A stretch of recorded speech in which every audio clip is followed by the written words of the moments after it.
नमस्कार दोस्तों, स्वागत है आपका न्यूज़ टाइम के इस कार्यक्रम में। मैं हूं आपका दोस्त और होस्ट दिनेश किबोरा। दोस्तों, राजनीति में समीकरण कब बदल जाते हैं, ओवरनाइट सिचुएशन कब बदल जाती है, कभी-कभी अपनी आंखों पर कानों पर यकीन नहीं होता। अभी 3 दिन 4 दिन पहले की बात थी, तो बड़ी जोर-शोर से घोषणाएं हुई कि फ्रांस के चुनाव में एक्सट्रीम राइट जीतने जा रहा है, ली पेन का।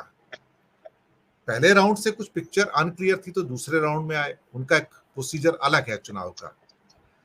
जब दूसरे फाइनल राउंड में आए तो पता लग रहा है कि जो एक्सट्रीम राइट ली पेन की थी वो तो तीसरे नंबर पे लुढ़क गई और जो वामपंथी थे वो पहले नंबर पर आ गए। ये एक ऐसा संकेत निकल कर आया जहां ये कहा जा रहा था कि पूरा यूरोप एकदम क्या कहते हैं कि दक्षिणपंथी ध्रुव की ओर जा रहे हैं, वो भी एक्सट्रीम दक्षिणपंथी ओर जा रहे हैं। और अचानक से इसका जो मोड़ है वामपंथ की ओर चला गया। अब वो वामपंथ की वहां पे सरकार बनने की संभावनाएं बन गई हैं। और जो एक मिडिल पाथ लेकर चल रहे थे मैक्रो, वो भी डिस्टेंट सेकंड नंबर पे आ गए हैं। मैं भी हैरान हुआ देख के। जो कुछ खासतौर से ब्रिटेन में घटा उसने भी हैरान किया।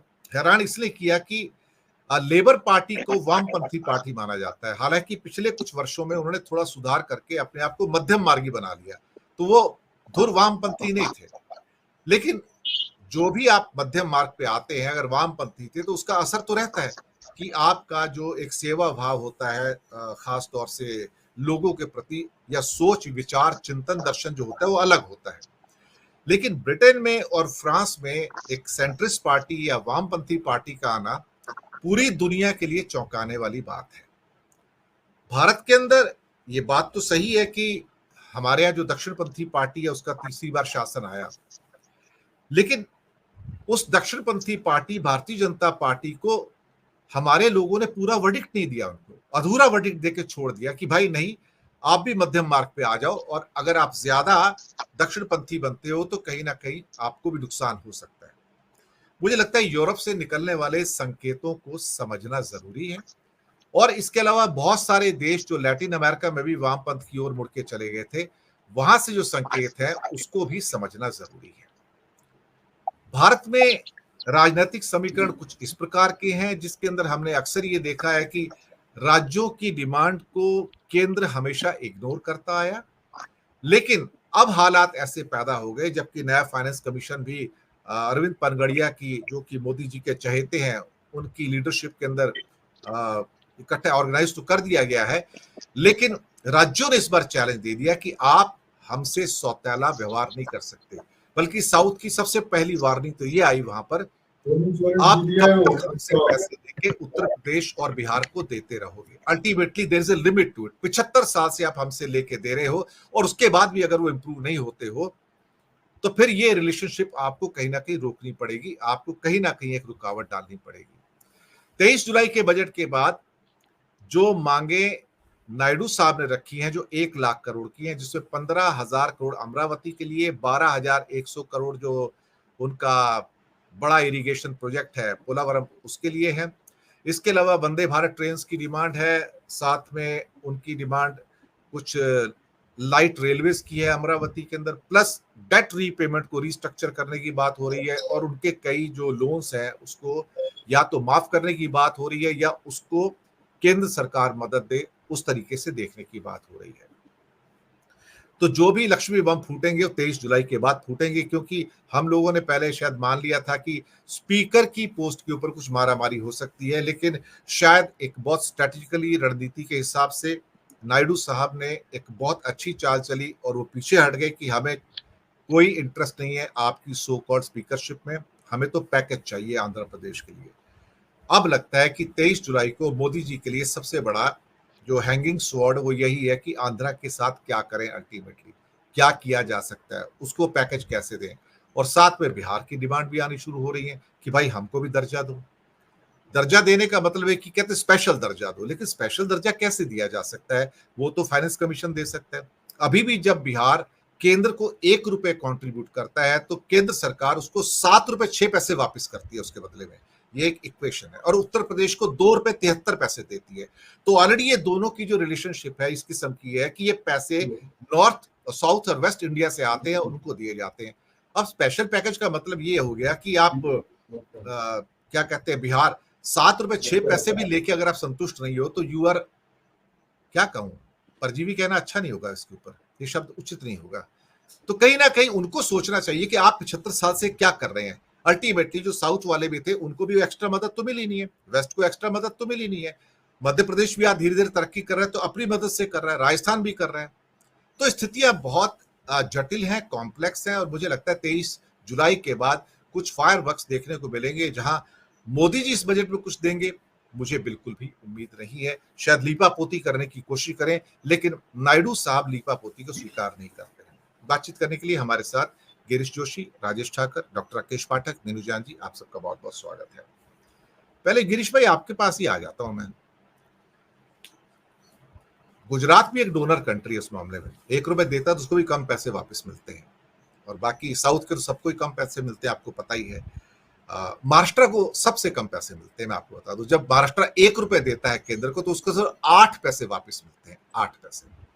कर्नाटक को 15 पैसे वापस मिलते हैं, और करीब करीब 15 पैसे या 17 पैसे के आसपास तमिलनाडु को भी मिलते हैं।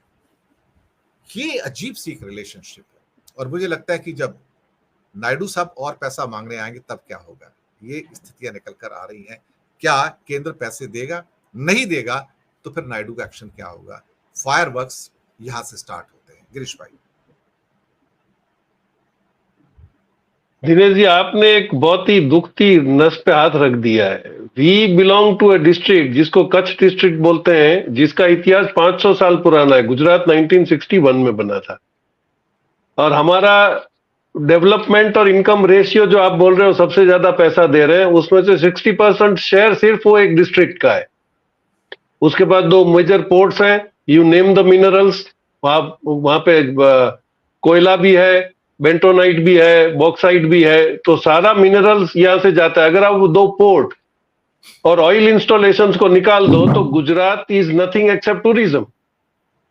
तो ये इनकम जो कर रहे हैं वो अपने डिस्ट्रिक्ट को नहीं दे रहे हैं। तो आप वो जो अनइक्वल डिस्ट्रीब्यूशन की बात कर रहे हो, वैसे जस्टिफिकेशन इस गवर्नमेंट के पास है ही नहीं। अगर जिस डिस्ट्रिक्ट से आप उठाते हो, और ये आप देख लीजिए दुर्भाग्य देश का कि जो भी स्टेट या डिस्ट्रिक्ट नेचुरल रिसोर्सेज में पावरफुल है, that has always been downtrodden. उसका डेवलपमेंट फॉर सम और the other region industrial lobby ने कभी उनको डेवलप होने दिया ही नहीं, और वो बैकवर्ड रहने से काफी लोगों को फायदा है। ये हिस्ट्री इज प्रूफ। एक ये बात हो गई। अभी आप जो चंद्रबाबू नायडू का बोलते हैं, तो वो हमारा रिवाज रहा है कि आपने मांगा हुआ दहेज देने के बाद भी आपकी बहू सुखी रहेगी कि नहीं, उसकी कोई गारंटी नहीं होती है। तो ये दहेज ले लेने के बाद भी बेटी को ले जाएंगे या रख के जाएंगे पता तो है नहीं, क्योंकि what they have asked for वो अभी के बजट में तो इम्पॉसिबल ही दिख रहा है। कोई इकोनॉमिस्ट इस चीज को सपोर्ट नहीं कर रहा है कि इतना अगर आप दे दोगे, 2 लाख करोड़ अगर आप बिहार और आंध्र को दे दोगे तो बाकी क्या झुंझुना बजाएंगे, बाकी क्या करेंगे।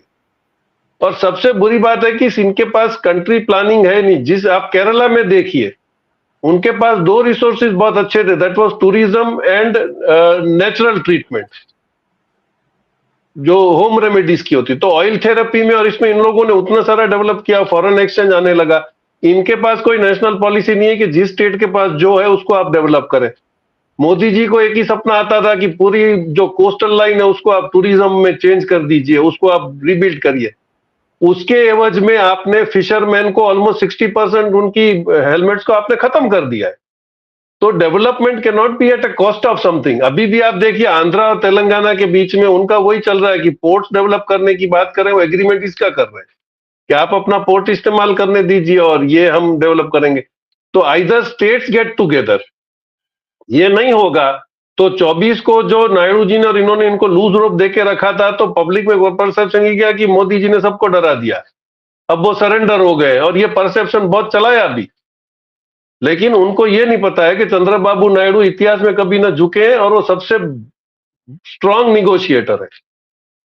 और जो दिक्कत खड़ी है that is if they ask voting for budget तो क्या होगा।